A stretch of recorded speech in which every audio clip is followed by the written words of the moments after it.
महायुतीचे लोक टीका करणार ना, रोहित पवारांची बाजू चूक आहे असं सांगून दाखवा महायुतीच्या लोकांनी. कर्जमाफी फसवी आहे का नाही सांगून दाखवा. ही कर्जमाफी आहे का कर्ज वसुली आहे हे महायुतीच्या नेत्याने समजून सांगावं. 2019 ते 2025 कोणत्या अँगल लावली? कर्जमाफीला कोणतीही मुदत नसते. कर्जमाफी 2019 ची काही जणांची बाकी, 2017 ची बाकी, 2008 ची बाकी.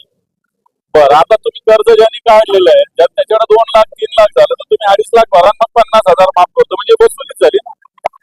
त्याच्यामुळे मला असं वाटतं रोहित पवारांनी जे आंदोलन हाती घेतलं ते बरोबर आहे. कारण सत्ताधारी पक्षाच्या लोकांची भाषण आठवा, नाही तर दाखवतो आम्ही तुम्हाला. विधानसभेच्या आधी 7-12 करू कोरा कोरा कोरा म्हणत होते. करा ना कोरा, कोणी थांबवलं? शेतकऱ्यांना कर्ज मिळत नाहीये, मोठ्या अडचणी येतात, त्या शेतकऱ्यांवर बोज आहे, त्यांना तर बँक हा तांत्रिक निश्चित अडचण आहे. कारण आता खरीपासाठी कर्जाची आवश्यकता जून महिन्याच्या सुरुवातीला असते. कर्जमाफीमुळे बऱ्याच शेतकऱ्यांनी कर्ज फेडलेलं नाही, त्यामध्ये थकीत आहे, डिफॉल्टर आहे. डिफॉल्टर शेतकऱ्याला बँक काही कर्ज देऊ शकत नाही. शेतकरी जून महिन्यामध्ये नव्याचं जुनं, जुन्याचं नवं आपल्याकडे पद्धत आहे, जुन्याचं नवं करत असतात, बँका देत असतात. मग या कर्जमाफीच्या प्रश्नामुळं असं नवं जुनं सुद्धा झालेलं नाही. परिणामी शेतकऱ्यांना कर्ज मिळत नाही.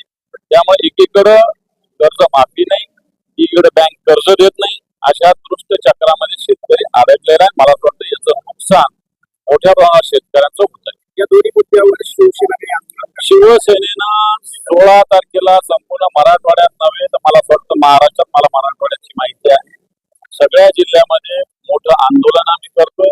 कर्ज माफी संदर्भात करतो, या बँकेच्या कर्ज मिळावं याच्यासाठी करतोय. वीज मिळत नाही अखंडपणे, त्याच्यावर आम्ही आंदोलन करतोय. 30,000 कोटीचं पॅकेज सरकारने दिलं होतं त्याच्याविषयी सुद्धा आम्ही आंदोलन 16 तारखेला संपूर्ण मराठवाड्यात करतो. सरकारने जे दिलेले दावे होते दिवस होते ते सगळे निघून गेले. सरकारचे दावे एकदम निघून गेले. काय सरकारने नुसते घोषणा पोकळ आश्वासनं दिलेले, झालं कुठं? कोणत्या बँकेत कर्ज माफ झालेलं आहे? एखाद्या शेतकरी दाखवा तुम्ही. आणि जेही कर्जमाफीच्या अटी शर्ती देऊन पुढे कर्जमाफी होती. उद्धवजी ठाकरे साहेबांनी एका थोपवर कर्जमाफी दिली होती 2 लाखाची. चला ठीक आहे, तुम्ही सगळं नाही करत, एका थोपवर 2 लाखाचा सरसकट कर्ज माफ करा शेतकऱ्यांचं.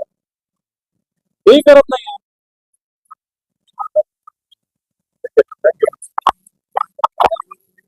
चला, ऑपरेशन टायगर आहे का ऑपरेशन झाले, येणारा दिवस काळच ठरवला. जशा प्रकारची वंदना, तशा प्रकारच्या या पद्धतीने सगळे मतदार विकत घेण्याचा प्रयत्न करतायत.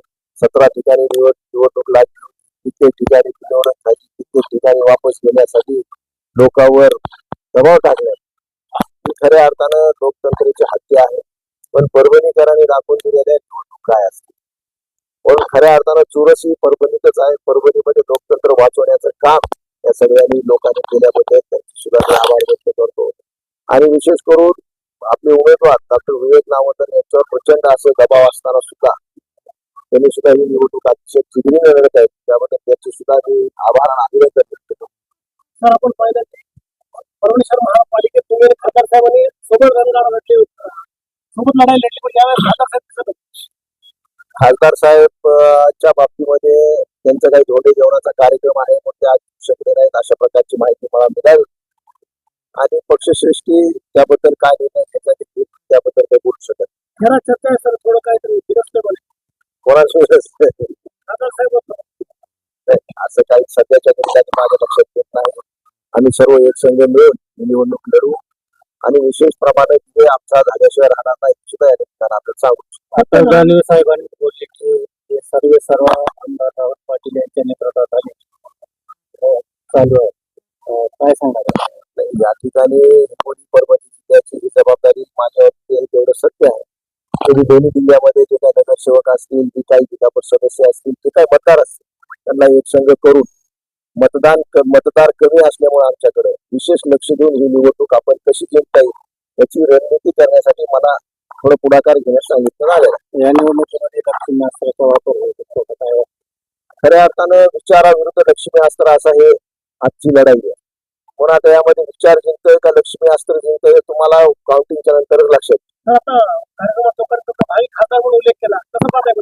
काही प्रेमानं लोक बोलत असतात. जवळची लोक असतात त्यांना त्यांच्या नेत्याबद्दल अपेक्षा असते पण असे बोलले असतील पण असं काही नाही. आम्ही पक्षाचा एक निष्ठावान कार्यकर्ता आहे आणि पक्षाने जे काही काम केलं ते आम्ही आजही केलेलं आहे, कालही केलेलं आहे, उद्याही करत राहू. 29ला डॉक्टर राहुल पाटील नाही, अशा प्रकारचे काही तुम्हाला दिसणार नाही.